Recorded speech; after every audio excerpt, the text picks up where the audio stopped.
looking at gender issues in computing, and I'm specifically looking for women who have participated in hackathons. Or if you're a guy, do you know any women who have participated in hackathons? If so, see me. I have a 20-minute Zoom interview that I'd like to do with you. This is an approved project by the University of Arizona Global Campus Institutional Review Board. It's got all the rigors and things that you might imagine, and I'm very close to finishing up the interview phase. So if you want to be heard, and if you're a woman who's participated in a hackathon, please see me when the conversation's over here. Let's hang around later in the evening. Thanks. Okay. Other announcements, your company is hiring. There's an upcoming Gen AI summit that you're interested in going to. You want to share with others, anything like that? I'll go from one side of the room to the other. Any kind of announcements, raise your hand. I can hobble the microphone to you. Any other announcements in the center? Okay, on this side? Okay, sure. Let me, as long as I have the microphone, I might as well pass it to you. So I'm going for a conference. It's called TICON, and it's this year dedicated for AI. It's AI Verse, and it's on 30th April, 1st May, and 2nd May.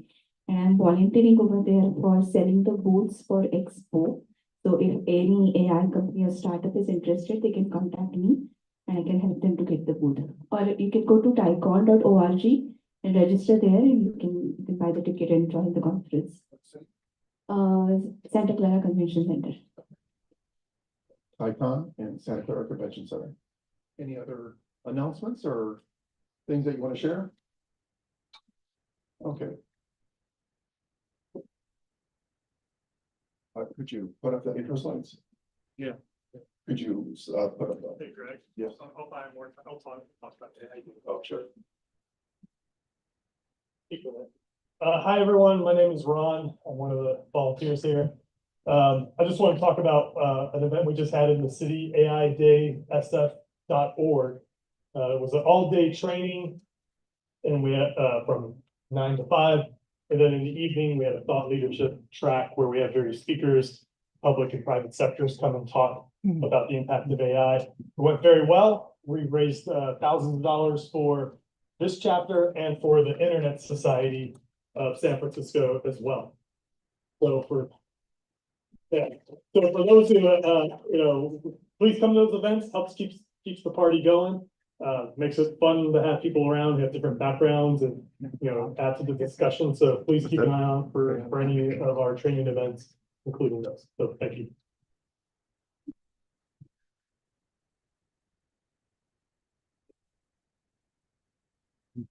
Just looking to plug in. I'm just What kind of plug?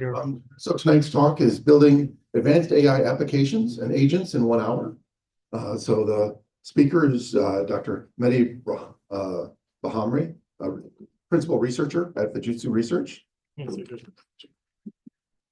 So a little bit of background. This organization is a San Francisco Bay Area ACM. ACM is the Professional Society for Computer Science. We're a professional society in the Bay Area. For how many people is it your first time coming to an ACM event? Wow, welcome. Yes, thank you for the applause. That's great to see new people coming out.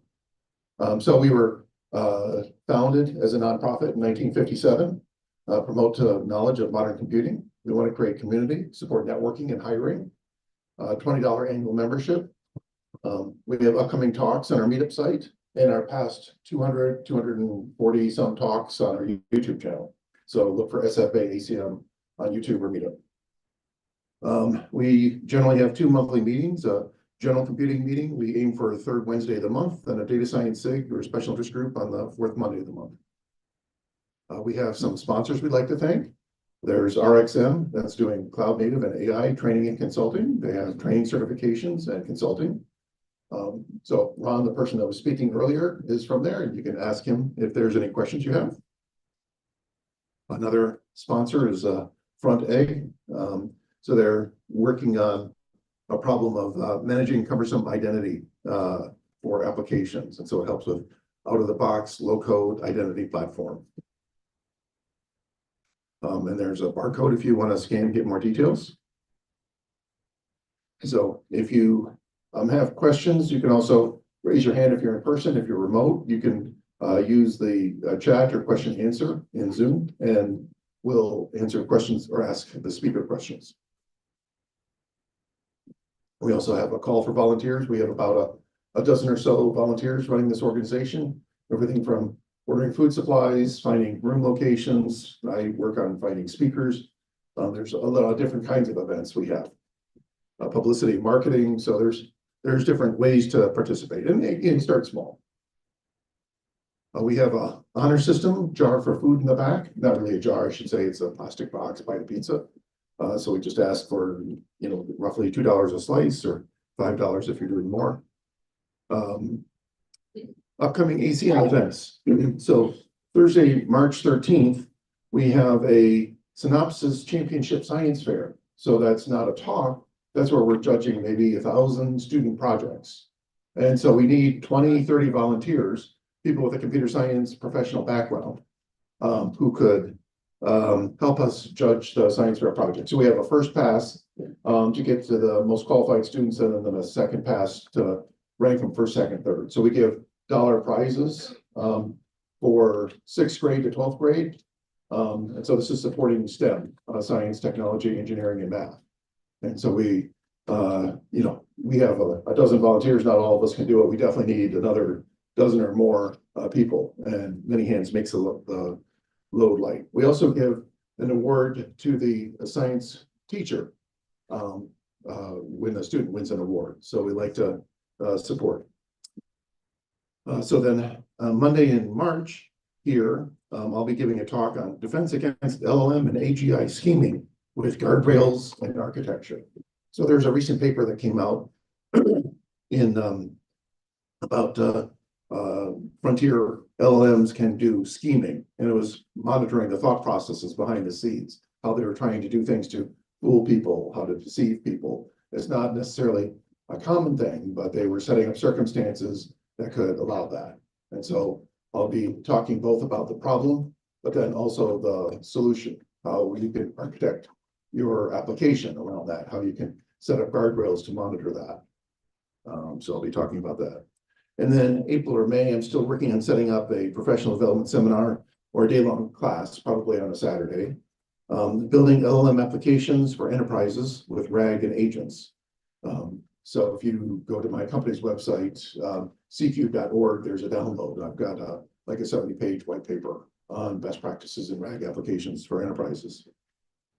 So it'll be content for that, but have lots of labs as well. Excuse me, Greg. Yes. Can you close the notification in the upper right-hand side of the display there? Yes. Thank you. Thank you. Okay, so now for tonight's talk.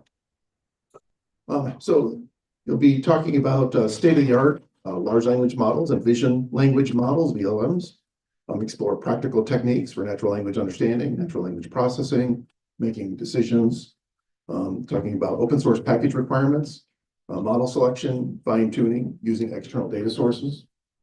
He'll have an emphasis on architecture design, training optimization, scalability, efficiency, ethical considerations. So the speaker is a senior member of both ACM and IEEE, a PhD in electrical engineering and computer science from the University of California, Merced. Over 15 years of software industry experience, over 5 years of academic engagement, all focused on AutoML, natural language processing, Gen AI, as many awards, patents, and publications. I think when I moved from a PC to a Mac, some of the font size changed, so there's more awards he can tell you about, but I'll turn it over to him. So please give us a warm welcome for our speaker.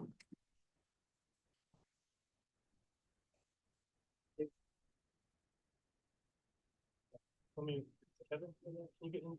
Kevin? We need to unplug one of those. Kevin? Oh, Kevin. So what do you want, Ron?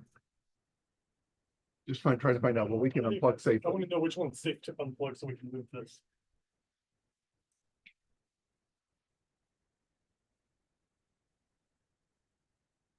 The only extension cord in a 3-mile radius is this long. And if you're curious Don't go skiing on 3 hours of sleep.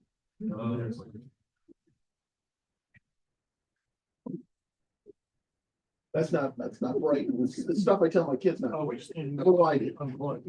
I- Well, we need to put them in, so we- You think these are not here, but it's all you get talks and by the conference that day. The bottom. We'll have a recording. Not one you. The same thing happened last time you gave a talk. Well, so it was. The conference. Interesting.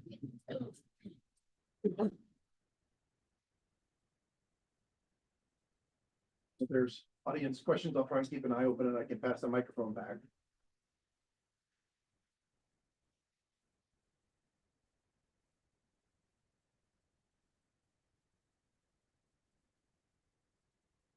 Pass it, just take a second. Oh, I think we're good. yeah. Of course, except for this guy.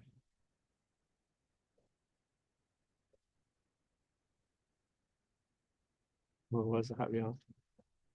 Only on a splitters.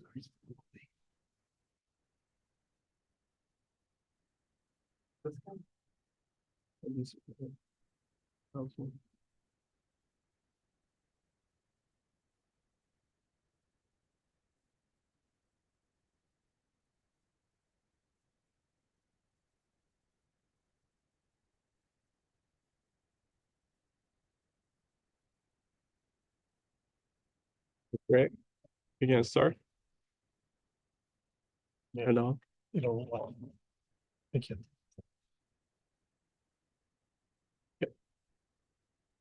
All right. Remote, you can hear us.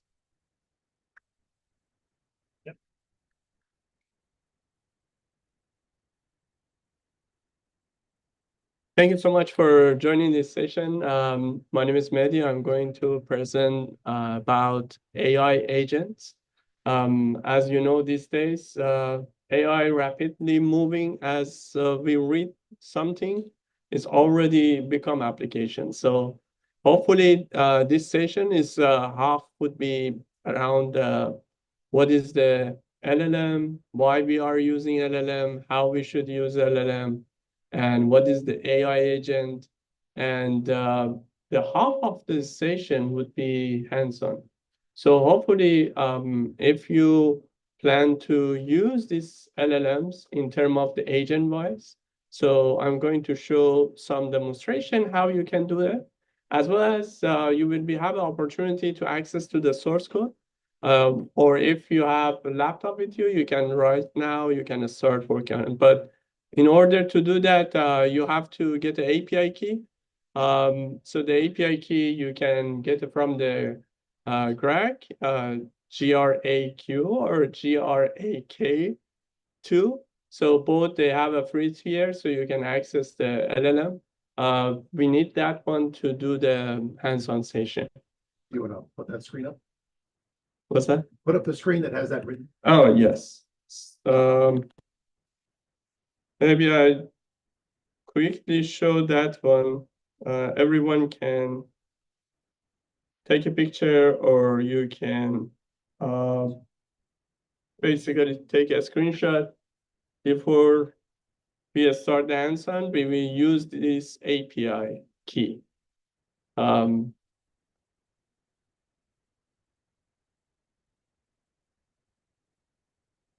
This is also the QR code, so you can scan this one as well.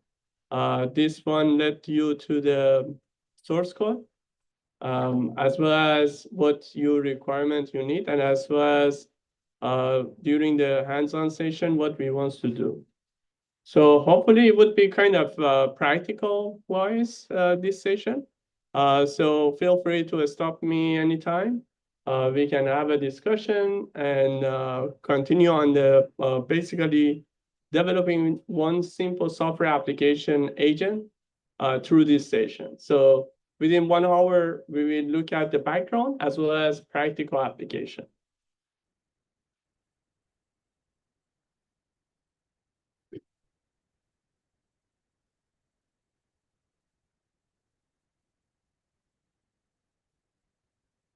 All right, so let's get it started. Basically, we want to discuss about how to building advanced AI applications in terms of the agent. But what does mean AI agent? So currently, we look at the AI agent recently become trend, but actually the AI agent come from 1983. And the paper published around 1983, 1994, 1994, and 1998. So what does mean AI agent? AI agent is a system that try to fulfill a set of goals in a complex dynamic environment. So you have some sort of complexity and you want to handle that. In 1994, there was a rule base, a lot of rule base, or for example, definition of the AI specification was bunch of rule fire, and after that, those rule trigger another rule, and then it's become some sort of intelligence to activate some functionality. So the AI agent mainly requires some sort of environment and interacting with environment. So the environment itself, it should be complex. So that time, there was some limitation on how AI works. So in that case, we had an AI agent, but the behavior was expecting some specific environment requirements. But these days, the AI has been developed, progress, and as well as now we have access to more artificial intelligence that can handle more complex cases. So in terms of the even interestingly, artificial intelligence, initially they call it artificial animal, that basically is starting to look at the what's we create the not natural or not human. That's interesting part was this artificial intelligence wants to interact with the environment, and it should be able to flexible, dynamically change from the one action to another actions. So AI agent basically look at the machine and understand what is the what can perception would be based on environment, what would be the environment looks like, and take some actions. So that's a basic rule that defined even in 1983 for AI agent. And these days, this rule is still applied. So it's not something different. The only thing is there is a difference. We have a more technology to utilize for this complexity.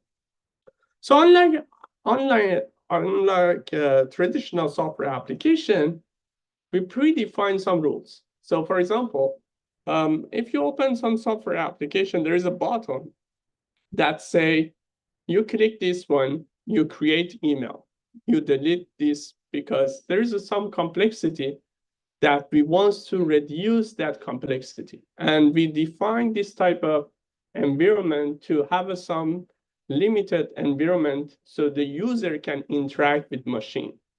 But now we want to remove this complexity.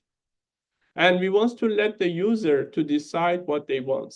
So then this environment become more complex. So how we can actually handle this? So the AI agent is starting to interact with different components. So these days, we are able to let the AI to interact, use some tools.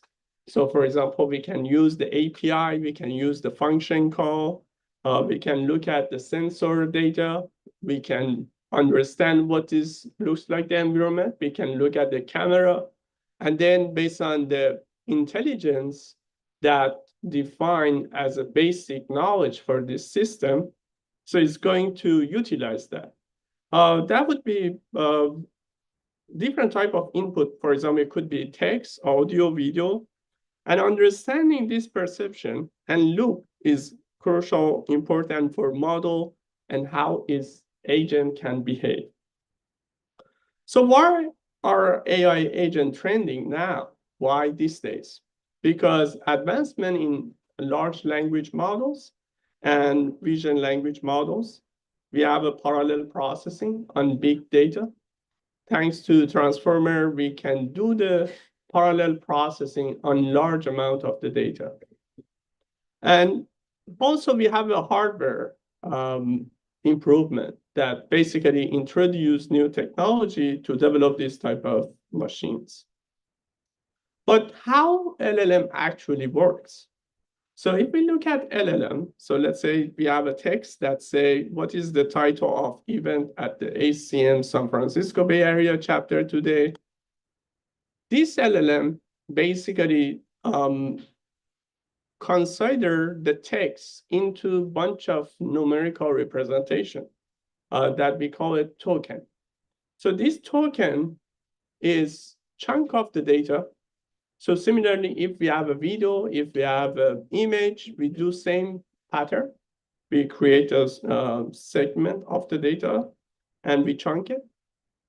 How we chunk it? We want to have an efficient way to chunk that, because we don't want to, for example, for each single word, have a one vector representation or one numerical representation for one single alphabet. So that's how we should compress that to have a more efficient way to interact. So that's the reason we came with different approach that's called tokenizer, and then generate the tokens.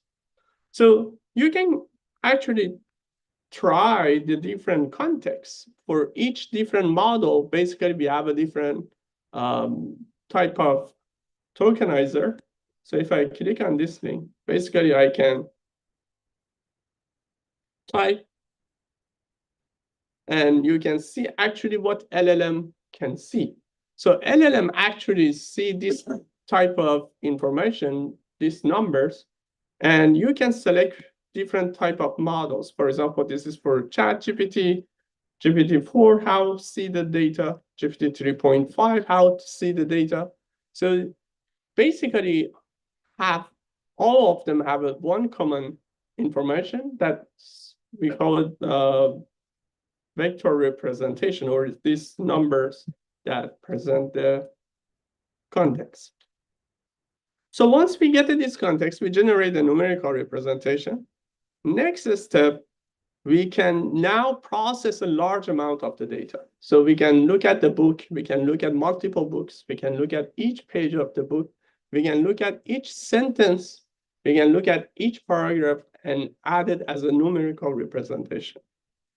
Once we add it into the numerical representation, the next step is a huge number of the parameters and models which we call it neural network. And they communicate with each other, process the input, and we basically remove one context, let's say, for example, one word or one alphabet or one single token. And the goal is to find out what is the next token. And this process run iteratively. So if we click actually in this link, you will be able to actually see how the model consists in the different layers. So this is basically the base transformer model. And if I click on each one, it's kind of nice demonstration of the system that shows how it works. So basically the input data is here. We generate the vector representation, feed into the network. And this huge network, this is for GPT nano, a small model with 85,000 parameters. At the end, you will end up with some prediction that say what is the next token. So we can look at even complex cases. We can look at GPT-3, for example. So this is the huge network of the neural networks that we can see how it processes. So imagine now these days, now this models is basically shows that 8 billion models, but we are currently looking into the 100 billion models that shows how the model should react based on the given input numerical representation. So once we process this loop, we basically generate a model, we save that model, we call it pre-trained model. So now this pre-trained model have a main common understanding of the knowledge, understand the book very well, understand the text, understand the context from different sources we added. And it could be like a kind of image, it could be combination of the image or video or audio. So this pre-trained model basically rely on this loop. But what does mean that loop? So this, we call it pre-trained large language model. And this large language model first pre-trained on massive number of the data set. So basically, it's required massive number of the GPUs to process. And after that, we also do the fine tuning. So we adjust the model parameter based on some specific task, for example, for sentiment analysis or for something else. The third one, the model learn grammar, fact, reasoning ability from those contexts. And pre-train is computationally very expensive.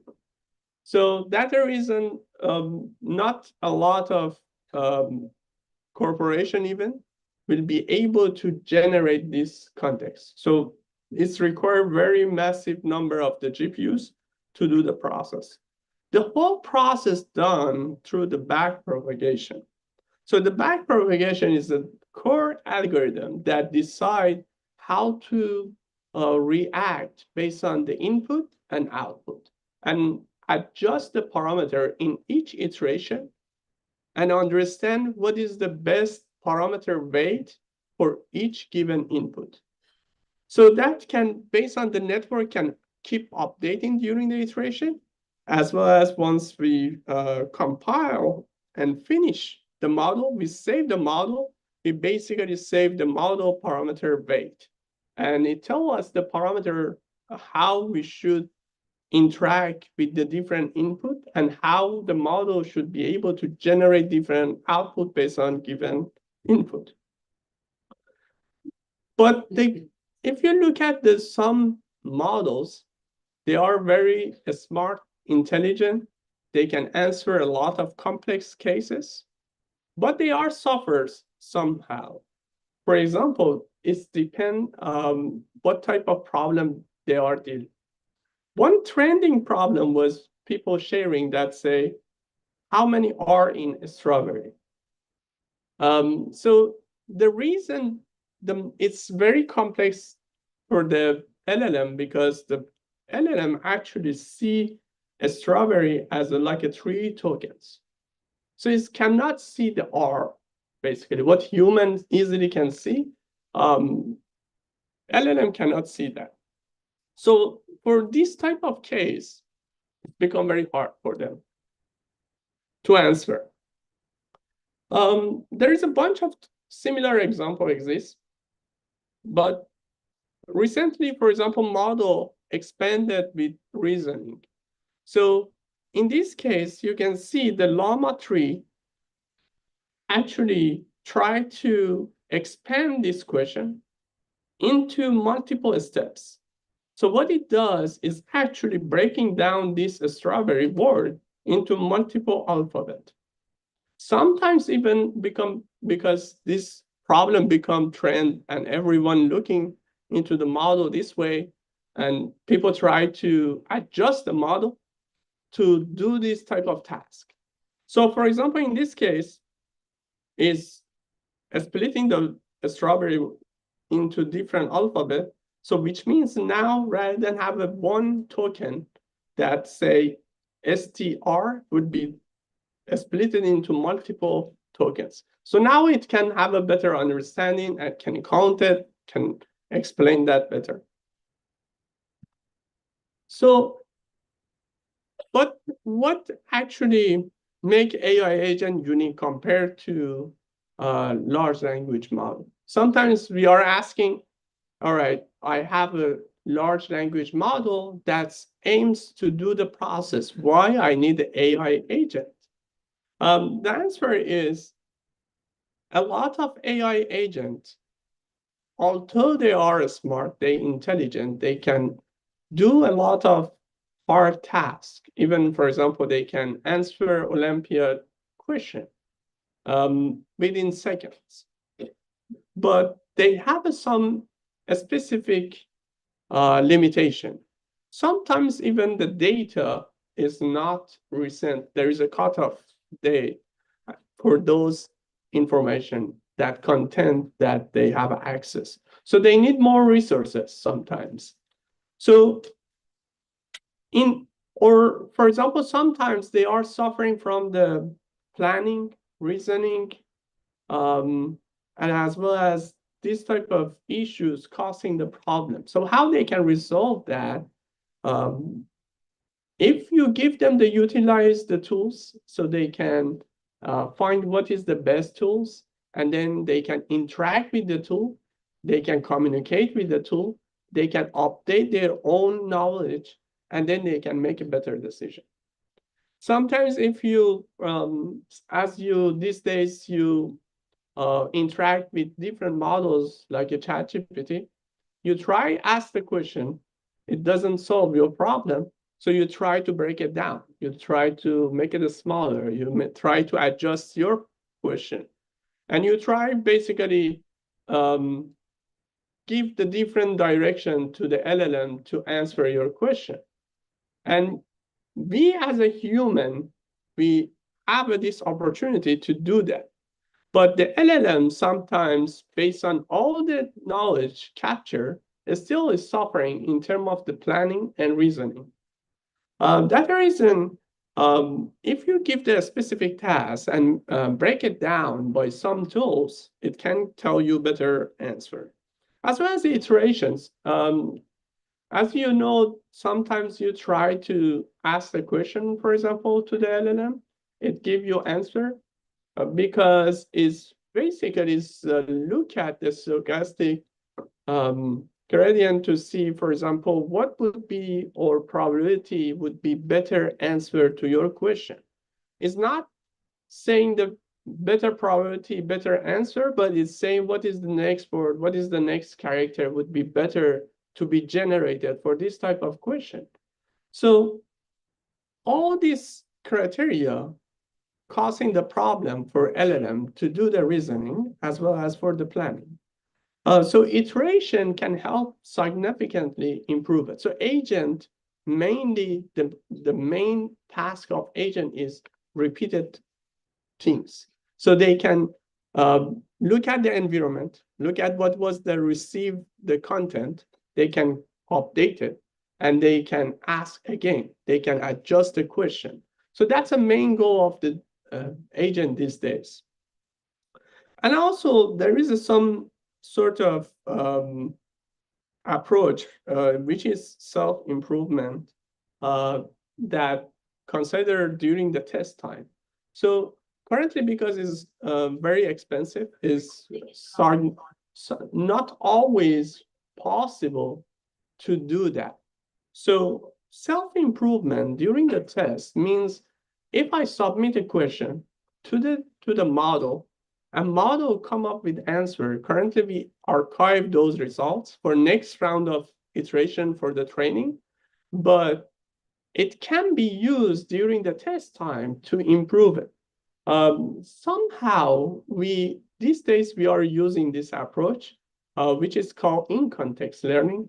We basically provide some sort of answer, some sort of context, give the background to LLM, and then ask the question. That's how the system like a RAG works. So basically you provide some background, and then based on a specific background, you're asking the LLM to answer the question. That change the probability of generation based on the given context. So the self-improvement test actually time means they try to actually at the same time answering your question, at the same time understand and have a better model answer for the future. currently because it's expensive and it's very crucial in the business danger actually. So we not currently consider that directly during the test time, you will be able to do the self-improvement.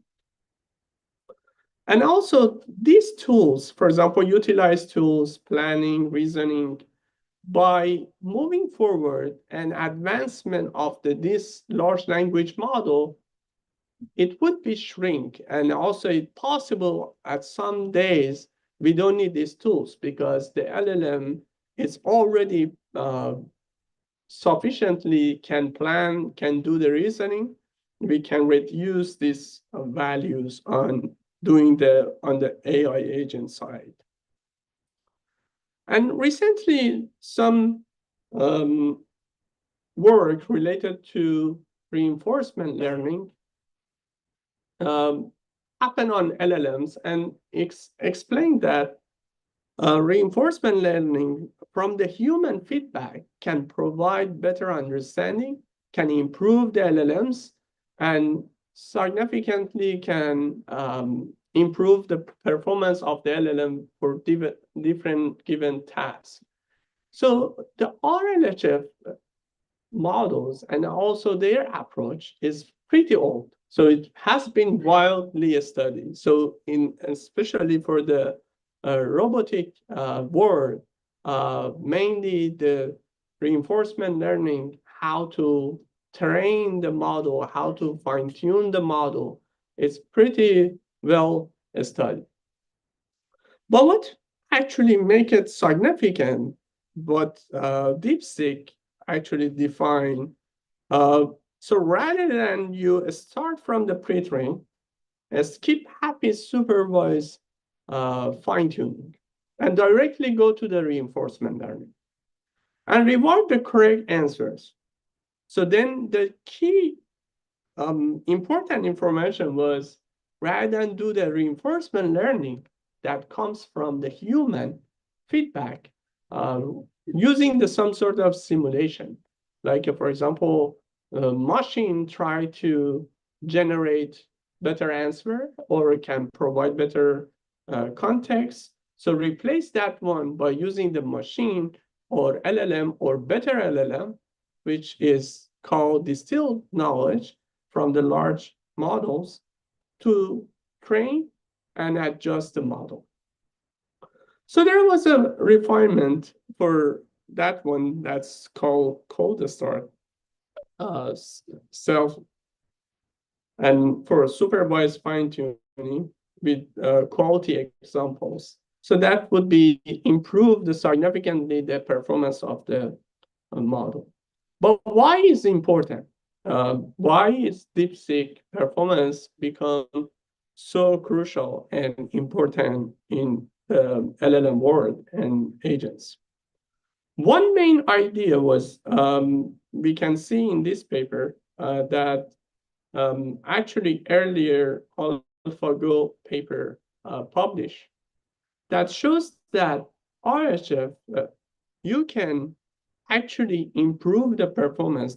The blue curve shows that where the reinforcement learning goes, and the dashed line shows that the smart human can do, and as well as for expert in AlphaGo game, as well as the blue line shows that the reinforcement learning and supervised learning for the pink color.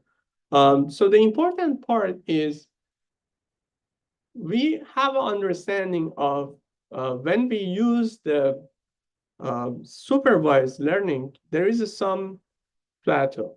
So we cannot achieve more than that because we try to repeat the process of expert. So we try to tell to the machine, this is your goal. This is the human expert can do. So the maximum it can reach below the expert. But in this paper say that reinforcement learning actually can go behind the expert. That's what's one interesting move that in this context was AlphaGo move 37 that tried to execute and run that human was not expected to do that. So similarly, we can see that this actually can improve in terms of the training time. It can improve faster to be trained models. There is a bunch of leaderboards for LLMs also available, so you can take a look. But one important aspect of why the DeepSeek become popular, because the only model you can see actually is a open source, open weight, not open source actually, is DeepSeek R1. The rest of the model are not available, the weight are not available. So this is the background of where actually we look at the LLMs, why we look at LLMs, what is the actually agent background, and where it come from the agent background. And now let's build advanced AI application. So this session would be more interactive, so feel free to stop me or ask question. Before we jump into the next section, any questions so far?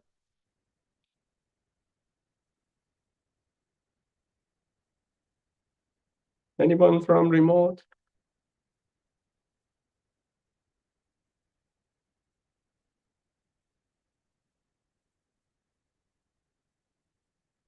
Yes.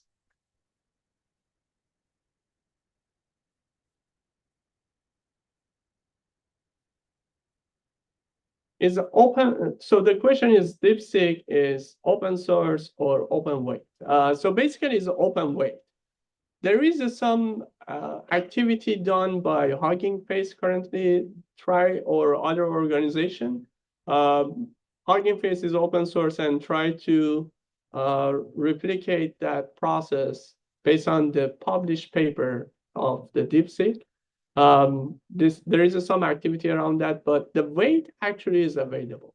So everyone can use for commercial use, but in compared to other models. Thank you. Yes, go ahead, online. Sankar?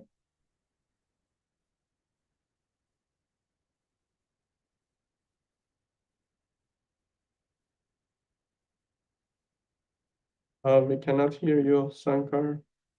We might just do the remote questions at the end. Oh, okay.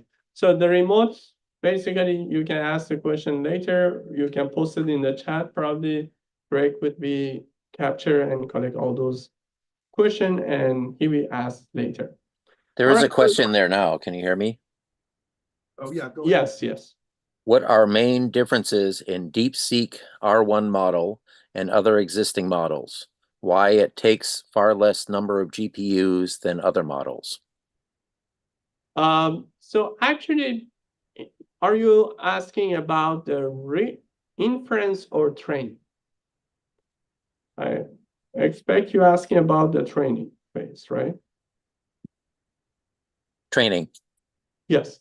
So basically the main things, the main obvious issue was during the training, we have a large amount of data we have to feed into the network in order to get a good performance. Sometimes this huge number of the data or collected information, sometimes we need a lot of cleaning the data and do the process. That take a while and require a lot of GPU usage. But on the other hand, what the DeepSeek paper actually introduced, they twisted and they tried to simulate human feedback to provide efficiently data. So rather than you try to create the data, so the best data that can have a clean and effective way could be helpful for the model and understanding. So this data basically simulated and collected from the other models, and which is called distilled knowledge. When distilled knowledge, you have a more efficient data, and then you can train the model efficiently because you have a less data. And then it can help to use the less GPU usage. That's the main purpose of the DeepSeek models. The main other things that help for this type of content that help for the model to improve, you reduce the human knowledge or human interaction or human feedback, manual feedback, and make it this process automatically. There is a lot of engineering done around that to do this process. Another question, are slides available later? Yes, maybe post it probably where we should post to. I'll ask for the slides, a copy of the slides, and I'll post them on the meetup site under the talk description. All right. And we have a recording streaming to YouTube right now too, if you're looking for the video. There's another question. You use another model to grade the response. Is that for the? Yes, correct. So actually, if you look at the ChatGPT, currently, for example, there is an answer tell you how it does. So for example, if you select the reasoning, it's going to give you some summary of the answer. But if you notice, it doesn't have the detailed answer. So for example, if you submit the same query to the DeepSeek model, it has a detailed explanation of the reasoning. There is a reason for that, because if the model spit out all the reasoning detail, so then you can replicate this data and you can collect those data to generate another model. So you can fine-tune another model by using those utilized reasoning. So it can basically hidden way to like a kind of do not help other models to learn about it. So that's one possibility, yes. Another question, you had mentioned that RLHF method can perform better than supervised learning and was observed in AlphaGo. Would this be observed in all application types? That's a very good question. So it's actually very crucial. So RLHF is important and is helpful, but it's very dangerous, actually. The reason because reinforcement learning aims to replicate the process, and the model, when you try to ask, let's say you ask ChatGPT, as a human, you ask one question, and then you ask another way, and you want to get a specific answer. You have a ground truth for that, and you want to get a specific answer. So now if you replace this one with reinforcement learning, which means you try two machines interact with each other, communicate with each other in order to get an answer. And of course, the machine which aims to break that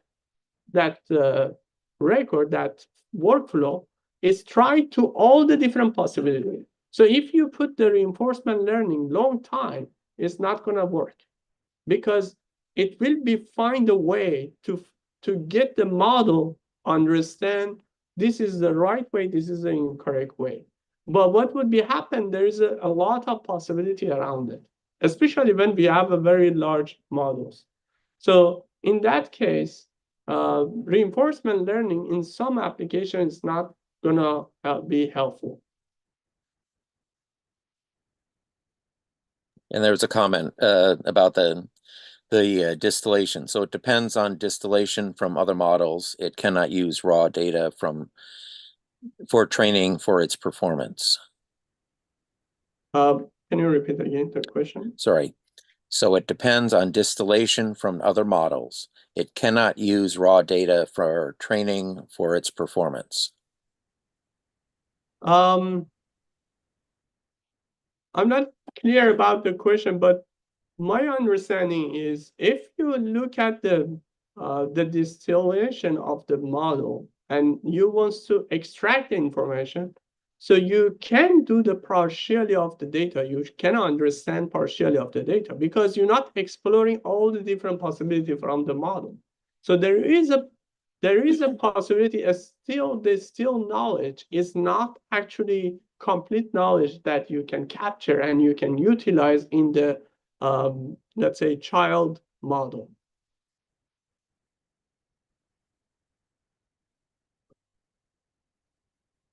That's all for now. Thanks so much. So now for this session, I'm going to focus on one framework. It's called a small agent. The small agent is from Hugging Face, open source tools, and is in 2 weeks. Actually, it's getting traction and become popular. The reason because it's called a small because it wants to say funny way to say a small. But the reason because it's only less than 1,000 line of the code actually is written. The aims is you're asking the model, you're asking the LLM to generate and use the tools based on what you want to explore the task. And you can adjust these tools. So for example, you can give more option to the tools to adjust and complete the task. And also you can do the different process, such as combining different models, such as you can give the variety of the tools, including the vision, audio, browser. So we're going to use these tools. These tools, it can doing different process. One is one step. So it's, for example, agent asking, receive a prompt, and then use the LLM to decide how to execute it. Or it can be agent can do some sort of complex task. So for example, agent can be complex. And for example, in code assistant, multi-step processing, as well as using multiple tools at the same time to try to answer the question which you provide as an input. And also, they can use some memory to adjust those information. So for example, during this iteration, multiple iteration, it's going to try different way and use the memory to help to find out the answers. There is a different type of agent tools exist. So for example, you can run the tools based on the code, which means if I ask the question, I ask the LLM, always generate the code. Python, for example, source code. Or I can always ask to generate the JSON dictionary, a standard, like kind of a structured data. Or I can ask, generate the text, like a human conversation. That's what we do, like a conversation, like a chat. And also, a small agent also has a React code agent. But in this case, we're going to use the code. Why we're going to use the code? There is a paper published recently that explained that they compared code versus JSON versus text. That shows that if you're using the code, the models have a better understanding. So you can see based on, for example, different models, they use the different type of usage, like a code or JSON or text. That shows that, of course, once they do this process more efficiently, and also they can have a less interaction term. So which means you don't need too much communication. You don't need too much utilizing those resources. The main problem currently for agent is repeated task iteration, and sometimes it's very expensive. So for example, for single task, you might end up with 40 queries submitted to the LLM in order to answer the question. So this interaction done through the process of how to capture the prompt, what the prompt efficiently should be submitted to the model, and how should process this content.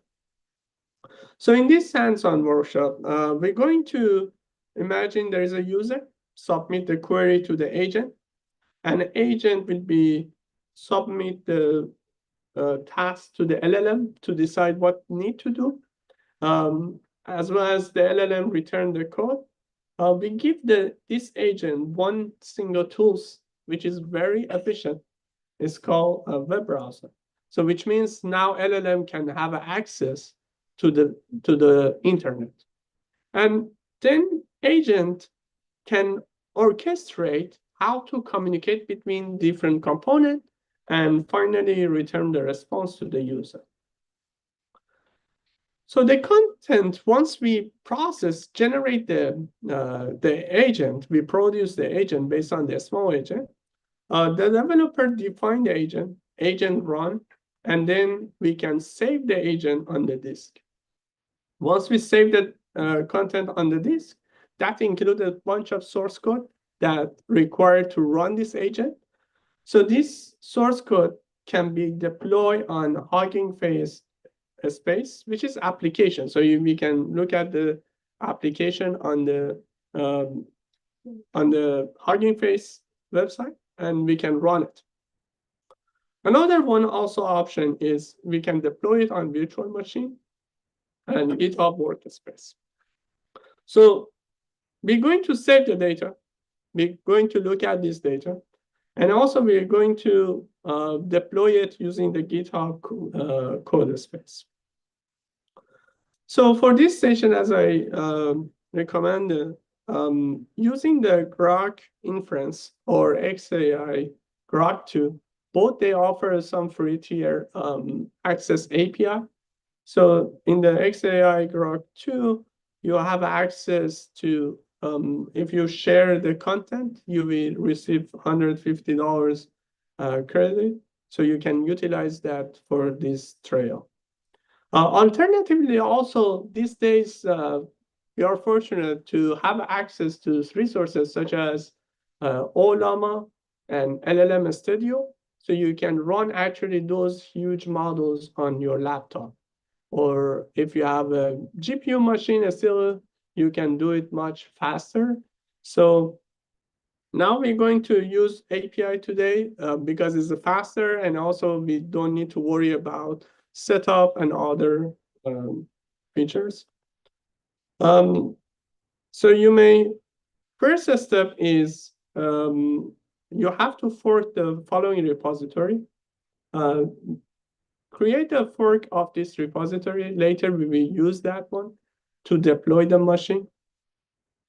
Once you fork this GitHub repository, then we have an instruction in the file. So I'm going to move on to the process, how we should do that.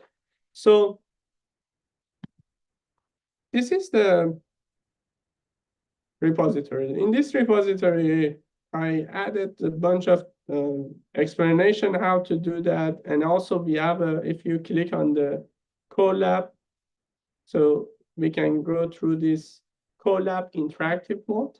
So I'm going to open in this Colab. Don't worry if you're not technical or you don't want to code. So I'm going to explain broadly as well how it works. So first of all, the API which you receive, API key which you receive, you save it on a file called .env. And you can put the API key inside as follows. Once you put the API key there, the next step, you can run this command, the first command, to upload the .env in your Colab workspace. So now the API key is adjusted and submitted to your environment. Next step, we're going to install the requirements. Is this basically using the Python library? So we need these packages to interact with and build the agent. So once you run this,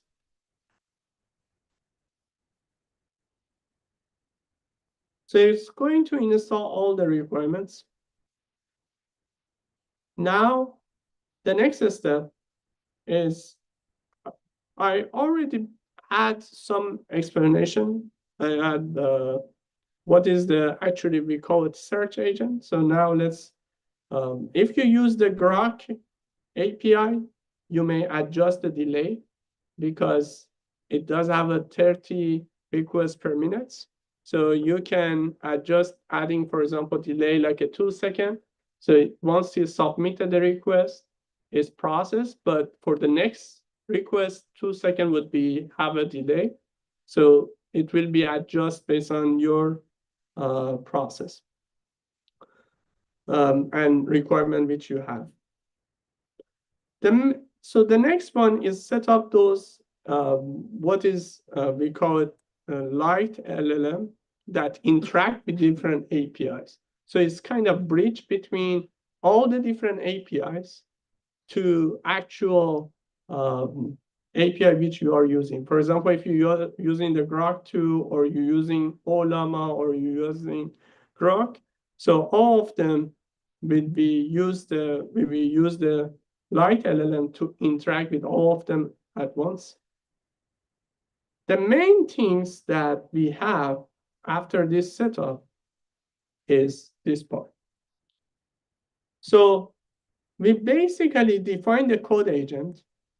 We give the code agent a tools, DuckDuckGo search tool, that submit the query. If they receive this query, and LLM will be understand, okay, there is a query coming, and this query need to be submitted to web search engine. So it will be submitted to this tool, DuckDuckGo search, and receive the response. And then we have a model. So now if we want to run this one, let's say, for example, we create the AI agent, we're using the XAI API.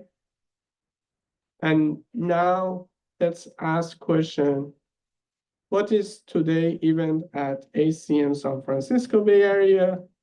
And we capture the results. We are also saving this agent source code that can be deployed easily into the Hugging Face space. So by running this command, basically what I'm going to do, let me upload the file first.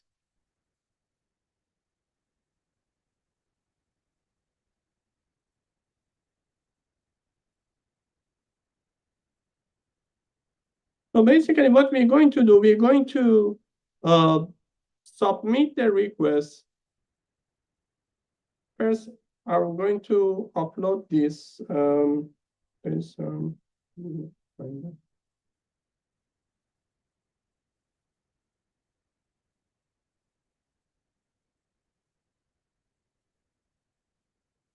So this file, I basically upload for the environment.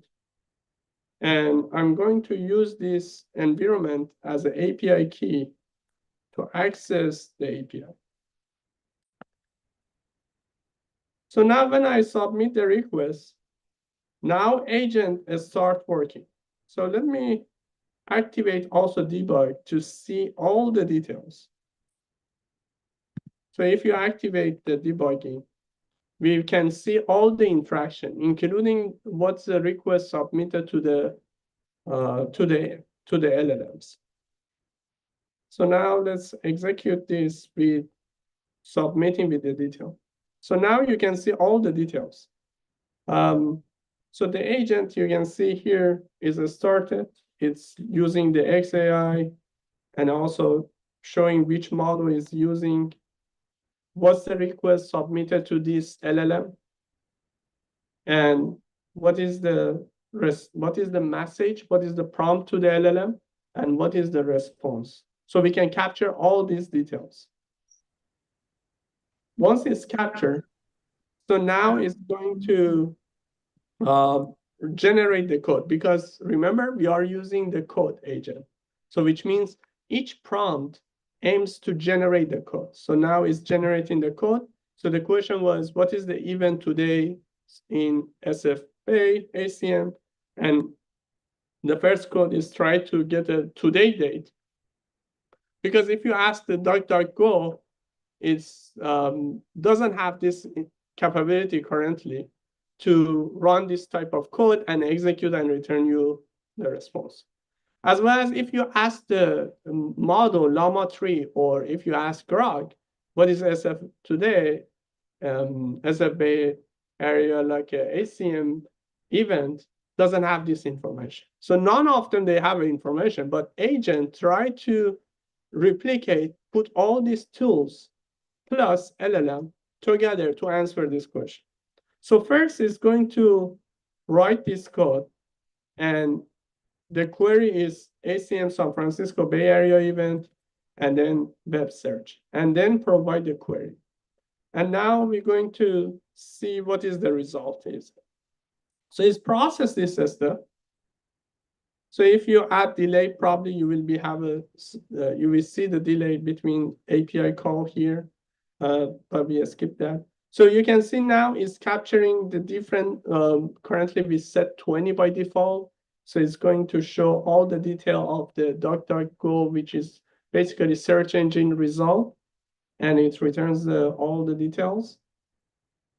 And based on these details, now we're going to ask the question in the next step. In the step 2, so now based on this captured data. Excuse me?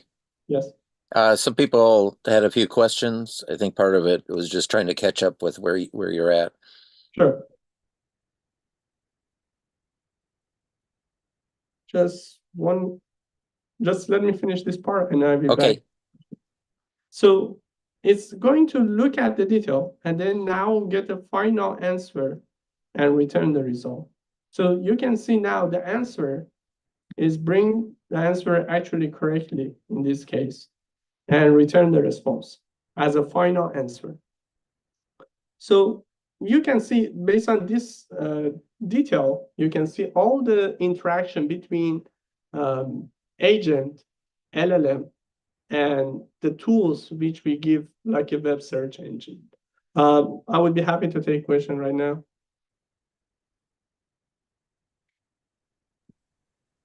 I tried to copy the links in, but there was a past question there. Is fast performance the only reason distillation models are desirable? So distillation, basically what we want to do actually is good quality data. That's the main goal of the capturing the human data. But as we know, this capturing the high quality of the data from the human is expensive, which means we have to ask people to write down the correct answer that require 20 minutes need to search. That's how people regularly do, right? Once you have some sensitive information, you will try to find the many sources to answer that question. So there is one early paper actually published by OpenAI that explained that get a good quality data. They published actually the data set itself, that how they ask the human to search and get an answer and collect those answers. That's a good quality data. And then use that data to fine-tune the model in terms of instruction-based tuning. That's how initially it started in instruction-based tuning the models. So that now we want to remove the human, and still we want to capture that good quality data. So now one approach that more efficiently would be utilizing other larger LLM, that we can call it distilled knowledge, to capture the data with high quality. Yes. How is that distillation different from like perplexity that company does? Like it's also generating valid data for your search, right? So how is this two things different? Yeah, the question is, what is the difference between distillation, and what it does, Perplexity try to capture and say what is the sources. So in terms of the distillation, the goal is just bringing high quality data. And rather than you collect everything, for example, rather than you read 100 books, you read one book that summarizes everything. That would be distillation part. But for Perplexity, aims is to, when you receive the data, when you receive or generate some sort of context, you want to have a good reference for that. Yeah, so basically the Perplexity aims to find a source that, or actually generating the content that has a source to reduce the hallucination, as well as more credit for the what generated.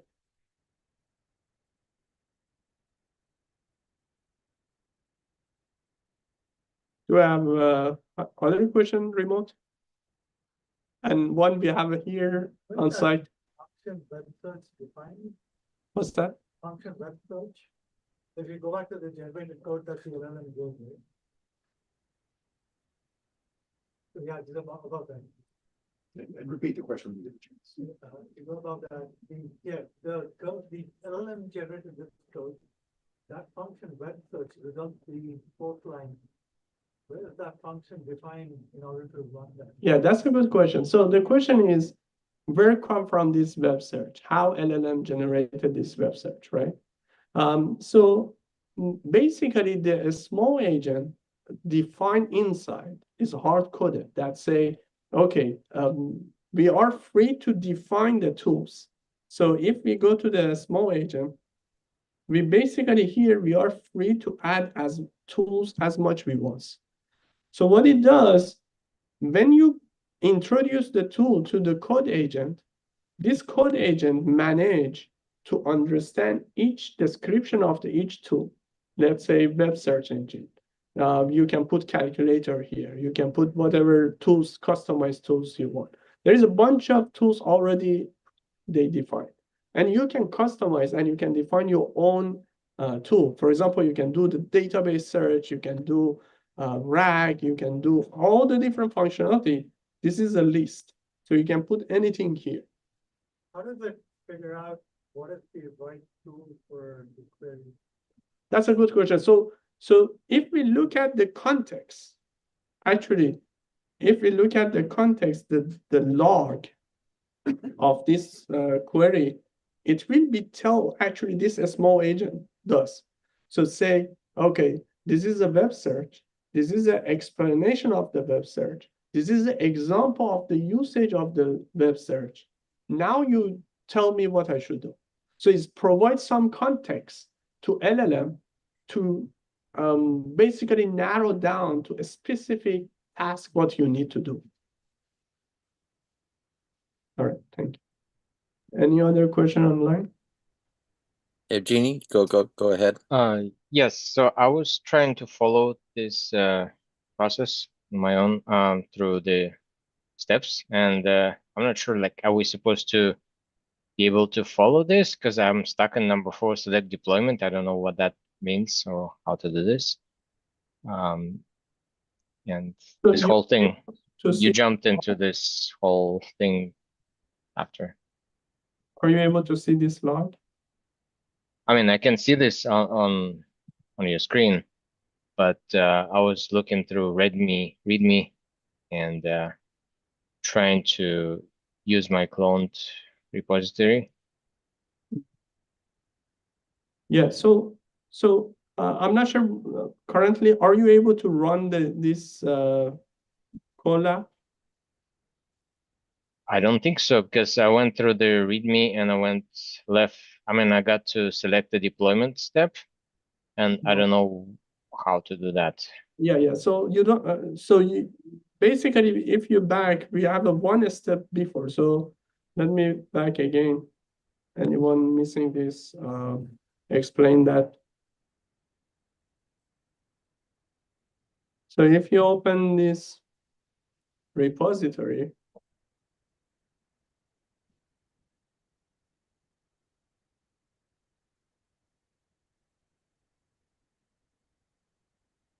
you open the link, the first step, and you click on this link. Yeah. Colab. And when you click on the open in Colab.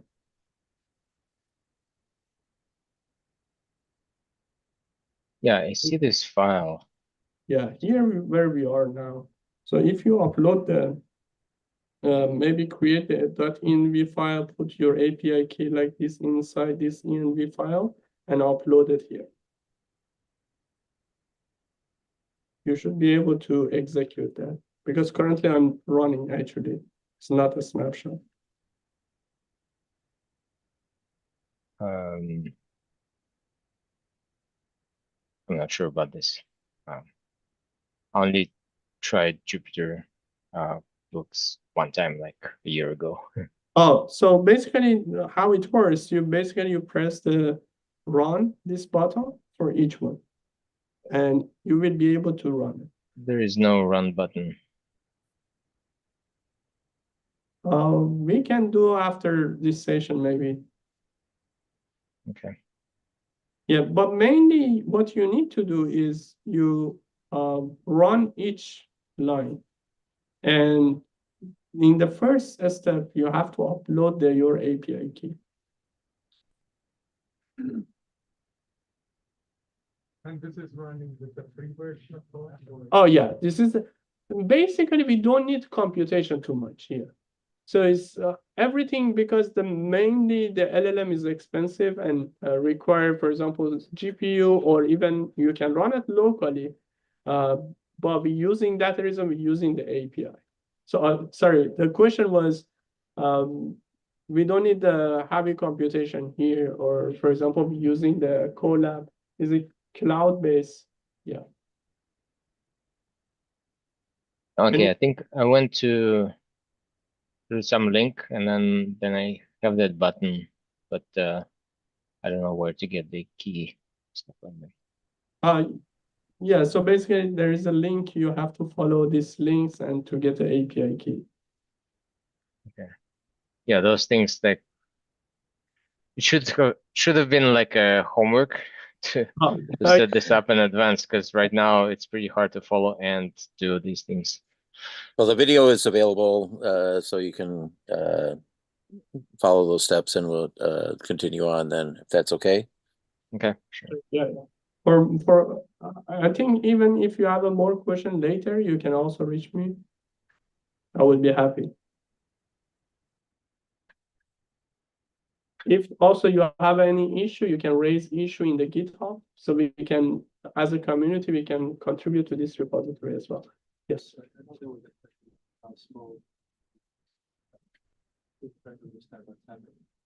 you begin with your query and you have some tools. I think what you said is that a small agent or even a set of tools that accept that role. I think what you said is that tries to tell the LLM this is what that role can do. You can start web pages to create a prompt, see what the tool can do, including the query, and then asking the LLM to return all these things or kind of query. What is the task? Yeah, that's a good question. So basically the question is, we provide the agent type of tools, how it works basically for the producing the code as well as for executing. So a small agent, what it does, it allows you to define whatever tools you need. So first step, we define, say, this is the search engine tool. And what it does, this small agent is going to capture the content of the source code of DuckDuckGo. That includes, say, what is the description. And it in the prompt, let's say you submit into the ChatGPT, you ask the question like this. Actually, there are many details in this description.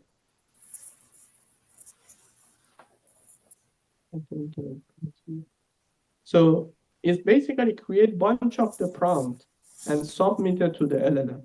So for example, it say there is an observation. there is a memory, there is a detail, there is a, for example, query, there is a sample example of using the tool.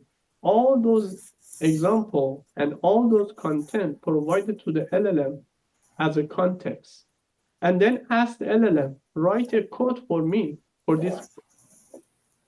And then the LLM come up with this answer. That's a answer which we receive. Does it make sense? Exactly. Yeah, this is the output of LLM. How do you know? Final. Is it to be generated or is it just like- Yeah, that's a good question. So how it ends? So depends. Currently, we are using only single agent. So when you have a single agent, that agent is a decision maker. But if you introduce more agents, later I would show one slide that there is a multiple agent, they can communicate with each other. So for example, you can define this agent is decision maker. This agent is project manager. And you describe it. Say, for example, this is the project manager agent, and it aims to capture all the requirement for the project and decide how to interact. Another agent we can define as a coder, just write the code. Another agent, we can define a bunch of different agents that can communicate with each other. And then someone from this agent, you define it in language, say this is description of this agent is judge, and make it final decision. And then based on this judge, then would be decide to move forward, goes to the next iteration, do something else. So it depends. But in the current situation is just single agent make a decision. And aims is generate the code, execute successful, then it will be final answer. Not successful, go to the iteration.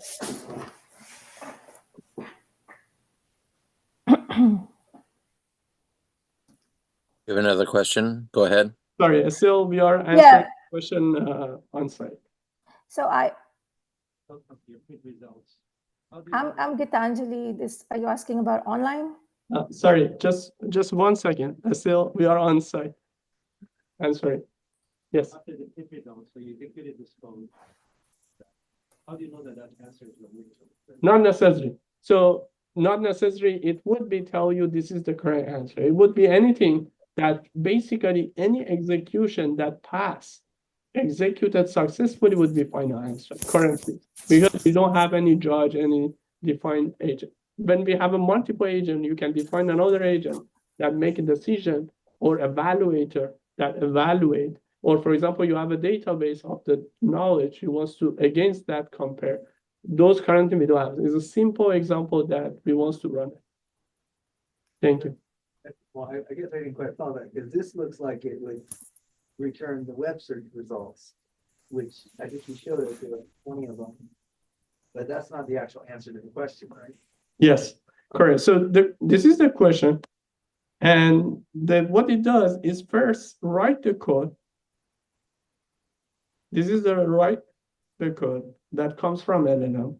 And then it uses the now execute the DuckDuckGo search engine. This is result of 20 search topic. And based on now this 20, ask the LLM, give me the final answer. Yeah, so that was his question, though. That's not that code wasn't the final answer then. It was a subroutine. Yes, that's But- trigger execution more. Did your code that you wrote above, did it execute that? Yes, And then it fed that into the next stage of the LLM? yeah, that's a good question. So the question is like how basically interaction between what I wrote, what actually LLM does, right? What agent do what I do. So what I do, I say agent, you have only DuckDuckGo tools. That's all what I provide.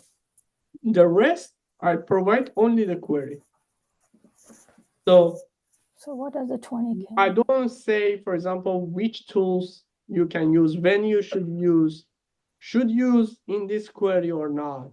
So agent basically doesn't have this information. Agent, what it does is create bunch of prompts and submit to LLM. And LLM come up with answer. So basically, besides I providing the query, I don't do anything, writing code, anything. So that's a reason. So some complex cases, for example, AI assistant for the coding, it's you're asking basically a question and then it's try to write the code, debug it, fix it, and then execute it and test it even. So it got more complicated sometimes. So for example, if we could also try some complex query here and see how it does actually. Try to see how the agent actually, we can break it. Yes. It might be more clear is if you contrast it with multiple agent, like a travel agent, and you saw terms from the user like hotel, airline, or if you had Outlook agent, then you saw things about my appointment, meetings, then it would know to call those. So based on some of the keywords and your headshot examples, you can figure out what API to call. Yeah, exactly. So so basically that those agents, it can also sometimes try to even interestingly, now I'm using this API, it doesn't have limitation. But if you use the Grok and then there is a limitation like a 30 requests per minute, and it's a raise error, say there is an exception happened that because of API call. And interestingly, the LLM try to fix the content. That actually not happened in terms of my query. It's happened because of my limitation of the agent. Try to add delay. So for example, a sleep for 10 seconds automatically. Rather than I do it like a hard coded say, okay, a sleep 10 seconds. The agent try to make a decision, own decision. So let me see if I can explain your code. So you just basically used this small agent routine. It's a Python. Okay, you used a small agent library, which is running in Python, and you gave it a prompt and a DuckDuckGo tool, and it asked Grok the question. Grok came back and said, execute this code, which the library executed. Your code is completely unaware that it was given that code, it executed it. Yeah. The library sent the response back to Grok, which continued on. And the only thing your code ever saw was the final result. That's correct. That's Okay. correct. So it's actually very dangerous, right? So, so you could possibly you ask some question. It might come up with some other. That's a reason, for example, security reason. It might execute some other code that you not wish to. So there is also actually it does have a small agent has a some functionality that you can limit. Say only execute some sort of library. So that might come up with some injected code that AI can try to maybe hack into your system.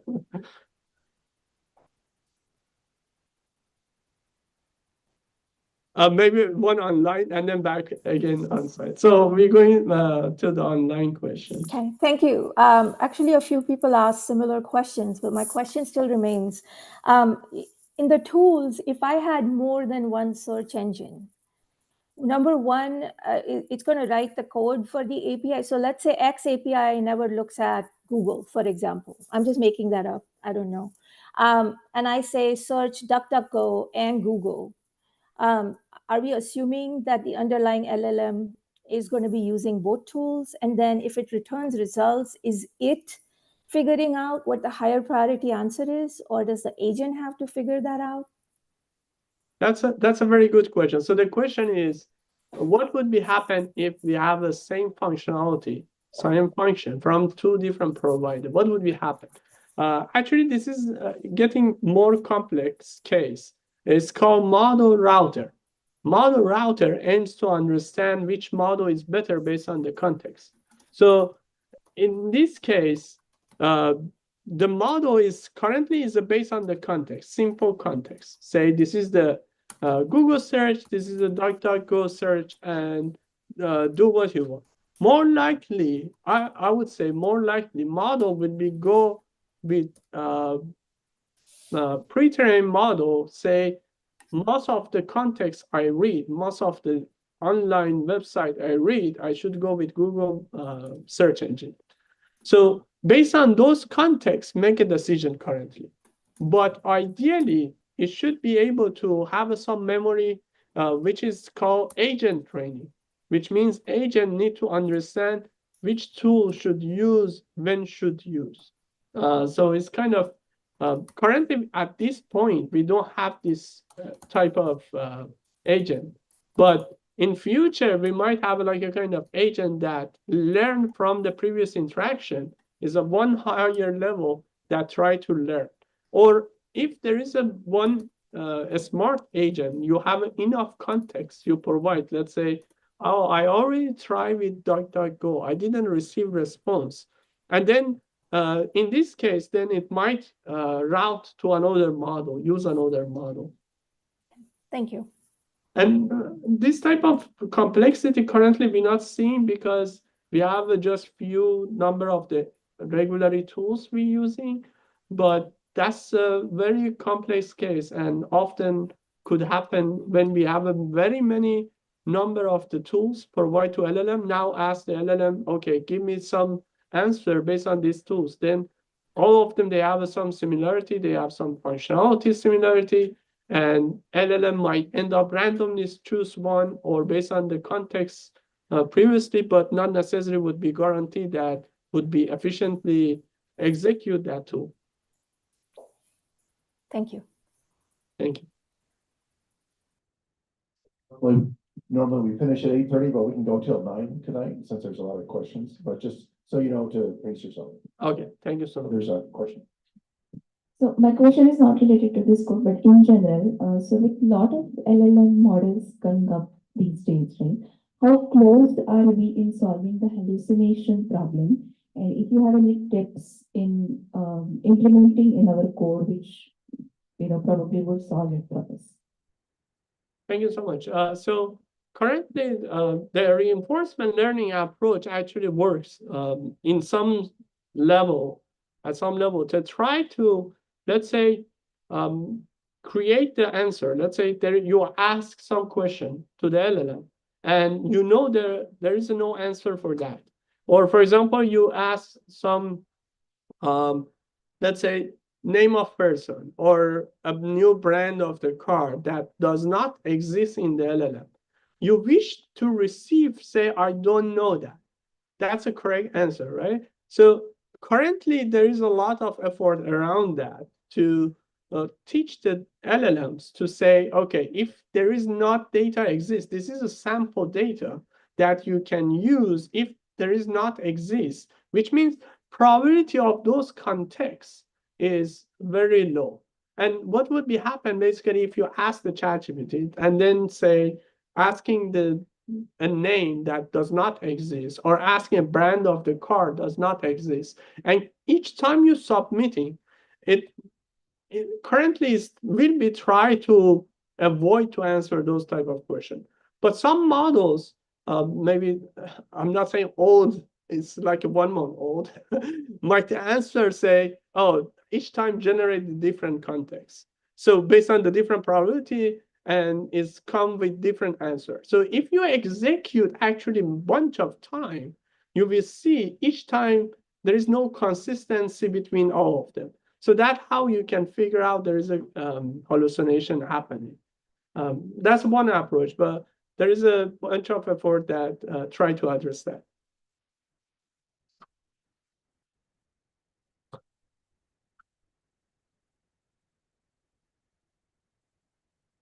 All right, so yes.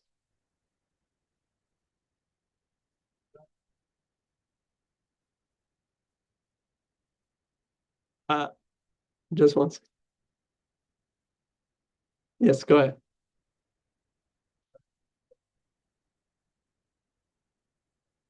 Well, you see design agents to be able seamlessly interact with like LLMs, which usually humans interact with, like user interface different buttons. So why don't we like design new type of interface that we don't need agents at all? It's basically LLM talking directly to your data or to your website, maybe API, maybe something special right data. Yeah, that's a very good Because question. this like agent, it looks like temporary solution before it will go completely into maybe new way. Yeah, that's a good question. So basically, the question is, why actually be using agent if LLM can do that? That's actually I raise also here. I say utilize tools, planning, reasoning, because of current limitation. So ideally, in future, when we have a very good LLM, do the reasoning, do the math, do the everything perfect, then probably we don't need. But although, like sometimes you need to perceive the environment. So the environment needs some tools. So that might be only the future for agent that just sensing the data rather than helping. Currently is type of combination of the help plus execution. But in future, we will have a LLM that do the thinking, that do the reasoning, do the planning, and the agent would be less effort needed, like just only sensing the environment, what is around, what's the camera, what's the temperature, and then tell you all the different perception. Okay, thank you. Do you think it's distant future or? No, nothing distant, but this speed be moving forward. As we speak, is already might be already some progress. Yeah, I've known of some systems that are where the agents are doing vision recognition on the user interface and getting coordinates and clicking on buttons. So, but you'd still want to use an API. You'd still want to call a tool because it's much more explicit and reliable. You know, if you think of clicking it and you change the screen resolution or you get down to Android size or something, it might be hard to find and figure out. So how reliable is it in software sense? You know, an API call is going to be much more reliable. Yeah. So a better solution would be have all the websites that have the no, you can't come in if you're an agent block captchas and give agents an API. So if they gave agents an API to communicate with, and it was like a trusted resource that fit within the guidelines, then that would be a much more reasonable way for programs to talk to programs. In my opinion. Yeah, I agree.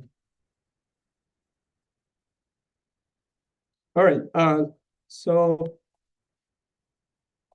So now if we look at the context, after we executing the code, is actually generating when we save the application. So it's going to save the results.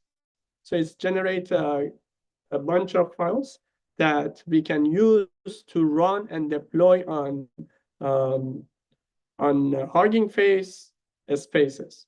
And if we look at one code that mainly used, which is app.py, is Gradio UI and provide the interface and automatically pulling up what is the input and what would be the execution. And then once you execute, so now we do have this code, we can upload it into the space, and alternatively, we can use a space. So more, I would say more like a real world practice is it to use the deployment. So now I'm going to deploy it on code space in the GitHub.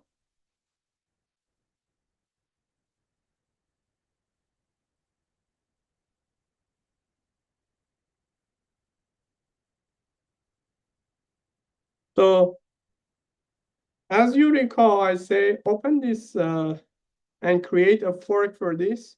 Once you create the fork, now change this .com to .dev. So what it does is basically open the developer platform for your repository. Again, this is come from your repository now, which is forked from this and allow access.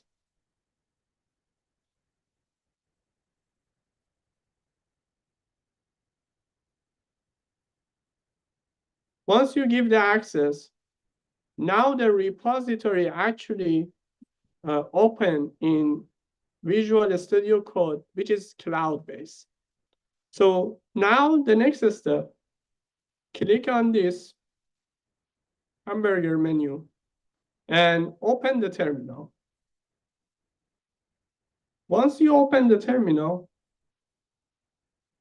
so you can click continue working in GitHub code space. So it's going to now automatically install the Python on this environment. I added one script is for setup, so it's preparing all those packages in installation, and another script that run this application on code space.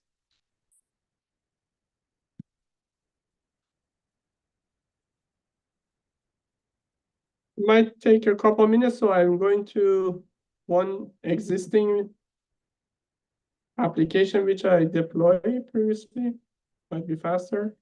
Or you can choose the number of the cores. You can choose the 2 cores for now.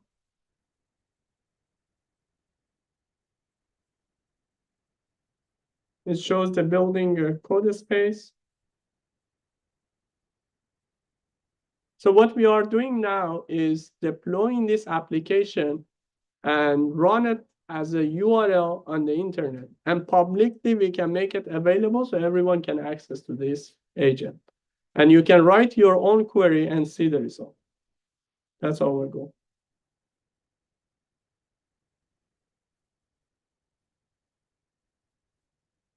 So now it's automatically pulling that. So I can run setup. This instruction also added into the README file. So you should be able to just copy paste it. When you click on /setup, it's going to install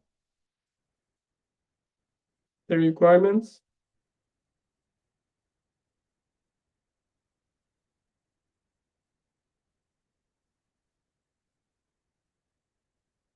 In the meantime, anyone has a question online?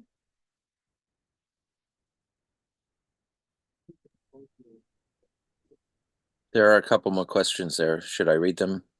Just one second. The one question is, does it expose the key? So when you fork, actually currently I put one file, it's called sample env. So it doesn't have env added into the GitHub, so it's not exposed there.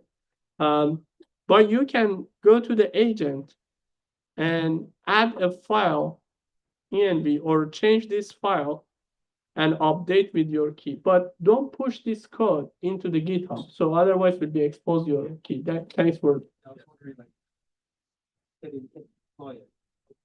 Deploy it, means that anybody can go to this and use it, right? But you have to put the key as well when you deploy it? So when I deploy it, the URL will be available for everyone. I can make a decision, private URL or public URL. But the URL, even we make it public, they don't have access to the .env file. The source code that is not available. The execution of application would be available. Yes, online. One question was, what is agent-to-agent communication interface in multi-agent case in current code? Could you please highlight it? Is it standard or changes based on LLM use? Yeah, that's a good question. So currently we have only single agent that run the Grok model version 2. So we don't have the several multi-agent to communicate with each other. So But when you add another agent, you can add the description for that agent, which means in language, you can describe it, what it does, this agent.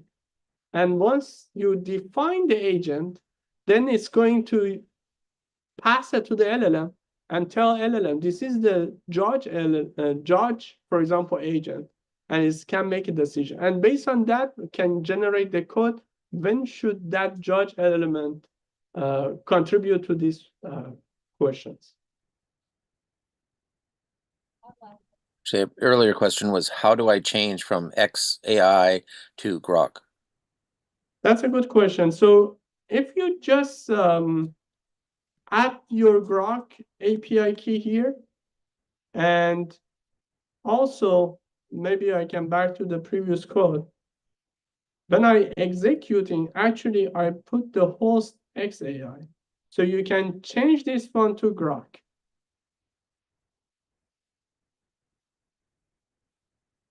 Yes, we have a question on site. Another one is, what are good options of speech interface to agent?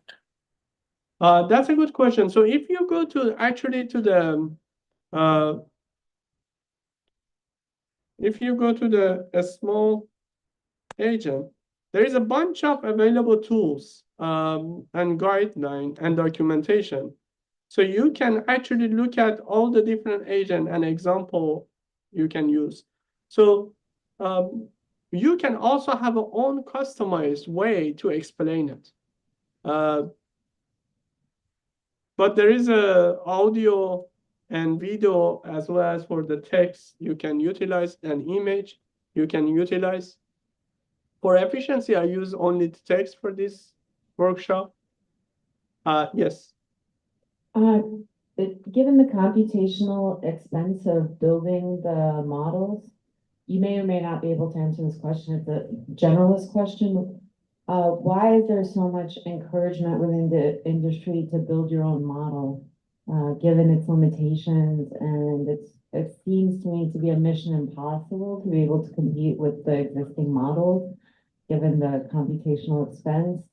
And there seems to be a lot of encouragement to build your own model. Can you explain that, please? Yeah, thank you so much for asking this question. I think the main reason is you want to have a future in your hand or not. So it's kind of, if you have a much intelligent model, you can do much powerful things. So I think the encouragement comes from the power of AI in future. And if we look at the future, I think everything might come from the AI. All the decision might come from the AI that might affect the human behavior, might affect the human decision, might affect everything.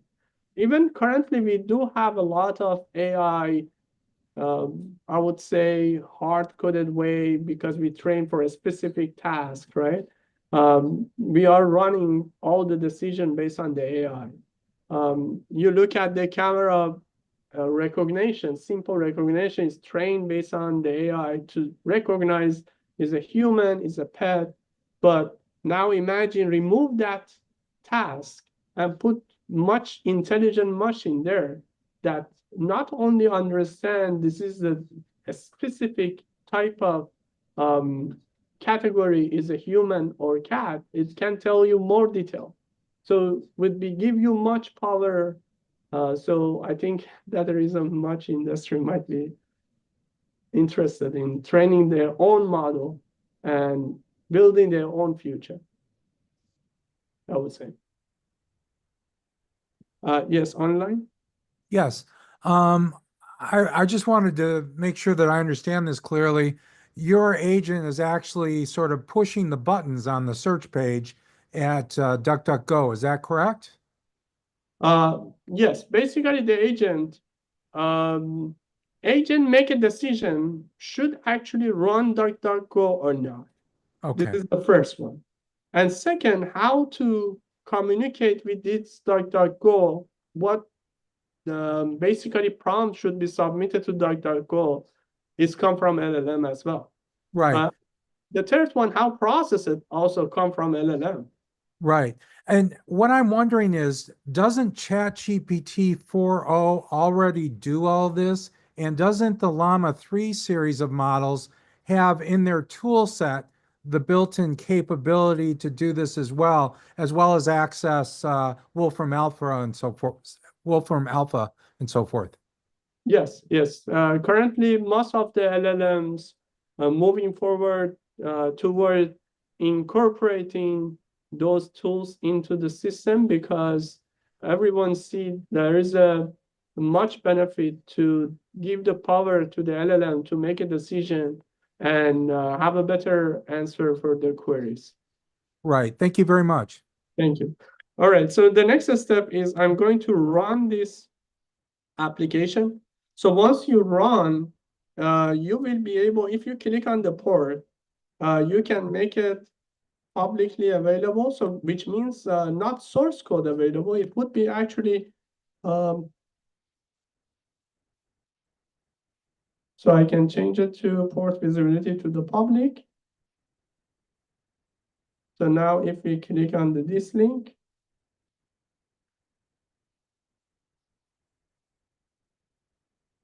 and it shows some information, it might be not private. So now let's ask the question. So yesterday I asked the question, what is the tomorrow? But it's the today, so. What's the next event Oh, instead of tomorrow? We don't have anything tomorrow. yeah, let's make it more. Is the next event at ACM as a Bay Area? Let's make it. Help tool works. Oh, API key.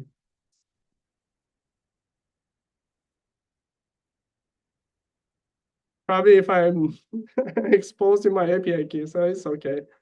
You don't have, you can unplug your monitor and then. It's online also. It's okay. I can change it later. Oh, I can change it later. Hello.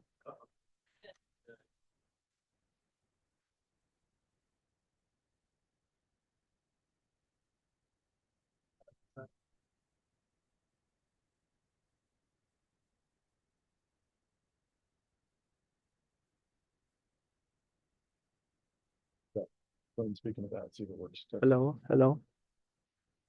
Hello. Hello. Circuit breaker.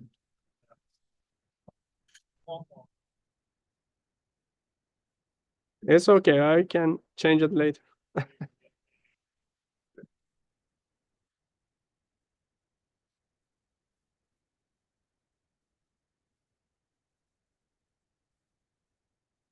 So while he's doing that, we have to generally be out of the room, have everybody out by 9 o'clock. So if we go just until that, so there's other side conversations, let's handle them outside if we could.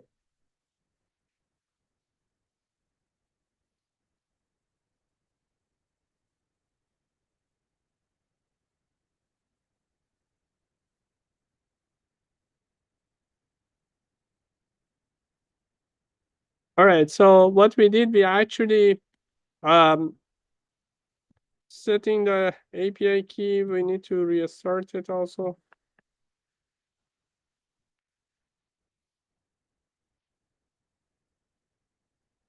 I have to rename this.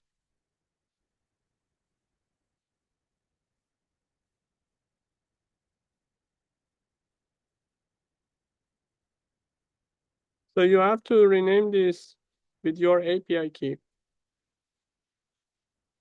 and then run it. Let's run. So the link now, it should be available publicly to everyone.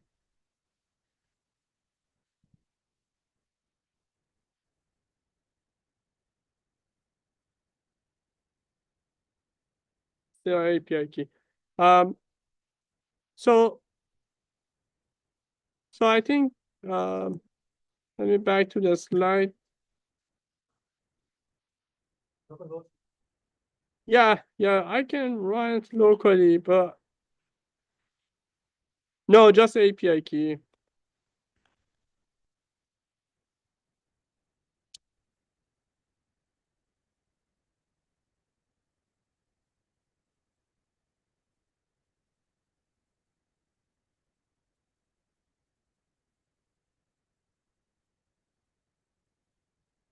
So now you can see it's calling the agent and processing that. So now it's come up with, say, a step 1, think for 5 seconds. And then it shows that find the next event at San Francisco Bay Area. This is the code generated for this purpose. But the question here is mainly asking next event. So it might be for DuckDuckGo, might be difficult to answer. But the next event, say, still say building AI advanced. So this is come from the DuckDuckGo answer. And then you can click on each one, each step. So that's what I was talking. This is the prompt.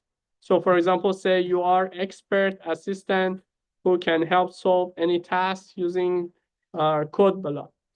And then you can see all the prompts actually submitted to the LLM. So you can inspect the content. So that reason, there is a lot of query and context submitted to the LLM. And then you can see for each step, we can see also output. We can see all the different details and also the tools output. So here we can see the output tools that for the web browser. So I think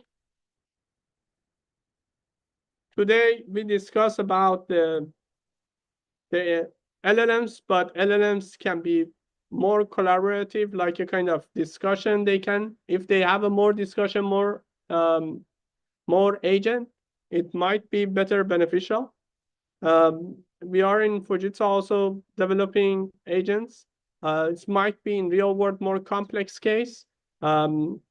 If you are interested, feel free to contact me about that. We also exploring about AI agent as well as for ethical issues, how they can communicate, how they can interact with the different users. As well as in this workshop, we actually learn about the AI agent.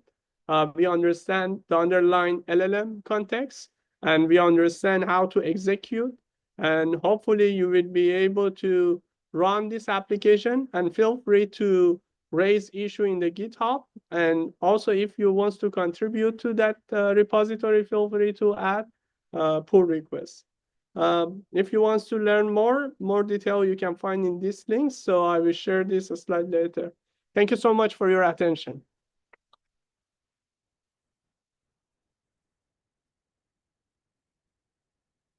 All right, online, we don't have time, so we skip the question. So feel free to send us email later. Thank you. Thank you. Thank you, everybody, for coming. Oh, thank you so much. Thank you for joining us. The library of agents, Yes. There's a bunch of agents